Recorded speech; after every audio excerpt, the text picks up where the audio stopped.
Hello बच्चों, आज इस चैप्टर में हम सर्वनाम के बारे में जानेंगे। सर्वनाम को प्रोनाउन भी बोलते हैं। जैसे कि यहाँ पे दिखाया गया है, राकेश चौथी कक्षा में पढ़ता है। राकेश के पिताजी एक डॉक्टर है। राकेश की माता जी शिक्षिका है। राकेश पढ़ने में होशियार है। राकेश को कहानी प्रतियोगिता में अनेक पुरस्कार मिले हैं। ऊपर लिखे अनुच्छेद में राकेश शब्द का बार बार प्रयोग हुआ है, जो पढ़ने में अटपटा सा लग रहा है। इस प्रकार लिखते हैं। राकेश चौथी कक्षा में पढ़ता है।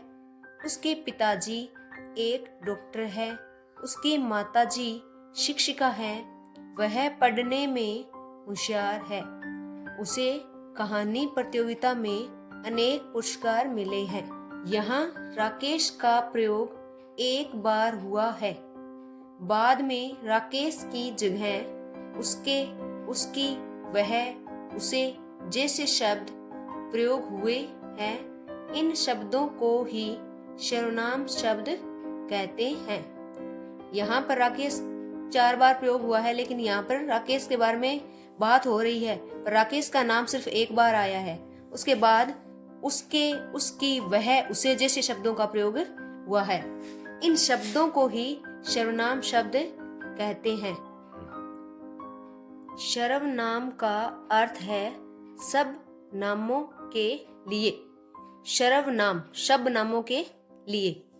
नाम या संज्ञा शब्दों का बार बार प्रयोग न करना पड़े तथा भाषा सुंदर लगे, इसलिए सर्वनाम शब्द का प्रयोग किया जाता है।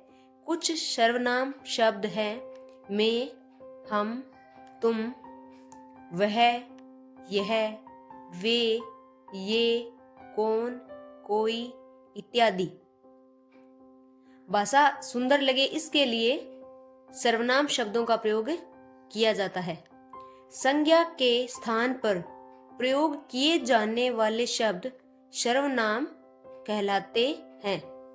आगे दिखाया गया है, जैसे सर्वनामों में भी वचन परिवर्तन, एक वचन और बहुवचन।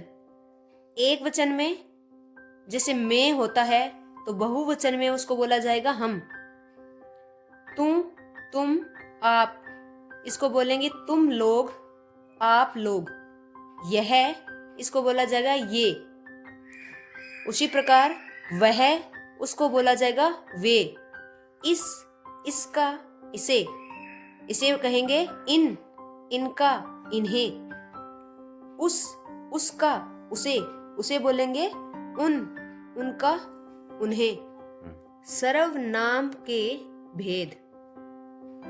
सर्वनाम के 6 भेद होते हैं। पहला है इसमें पुरुषवाचक सर्वनाम। पुरुषवाचक सर्वनाम किसको कहेंगे? कहने वाले, सुनने वाले या जिसके बारे में बात की जाए।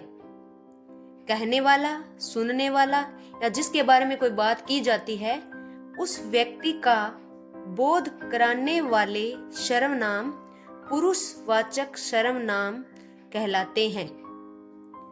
इसके भी 3 भेद होते हैं। उत्तम पुरुष, मध्यम पुरुष, अन्य पुरुष। उत्तम पुरुष में इसके उदाहरण होंगे मैं, हम, मेरा, हमारा। उसी प्रकार मध्यम पुरुष में इसको बोलेंगे तुम, तुम, आप, तेरा, तुम्हारा, आपका। अन्य पुरुष में इसको बोला जाएगा वह, वे, उसका, उसकी, उनका, उनकी। जैसे यहाँ पर इसके उदाहरण दिए गए हैं। उत्तम पुरुष में मैं पढ़ रहा हूं। और मध्यम पुरुष क्या होगा? तुम खाना खा लो। अन्य पुरुष वह एक मुर्गा है। सर्वनाम के भेदों में इसका दूसरा भेद होगा संबंधवाचक सर्वनाम। संबंधवाचक सर्वनाम। संबंधवाचक किसको बोलेंगे? किसी वाक्य में एक सर्वनाम का दूसरे सर्वनाम से संबंध दर्शाने वाले सर्वनाम शब्द संबंधवाचक सर्वनाम कहलाते हैं। जैसे जो करेगा सो भरेगा, जिसने अच्छे अंक प्राप्त किए उसे पुरस्कार मिला। एक सर्वनाम का दूसरे सर्वनाम से संबंध दर्शा रहा है यहाँ पे है। तीसरा इसका भेद है निश्चयवाचक सर्वनाम। वे सर्वनाम जो किसी निश्चित व्यक्ति या वस्तु की ओर संकेत करते हैं। जो सर्वनाम किसी निश्चित व्यक्ति या वस्तु की ओर संकेत करेंगे वे निश्चयवाचक सर्वनाम कहलाते हैं। जैसे इसके उदाहरण देखिए, यह ताजमहल है, वह मेरा भाई है। इसमें वे सर्वनाम जो किसी निश्चित व्यक्ति की ओर संकेत कर रहा है, वह मेरा भाई है।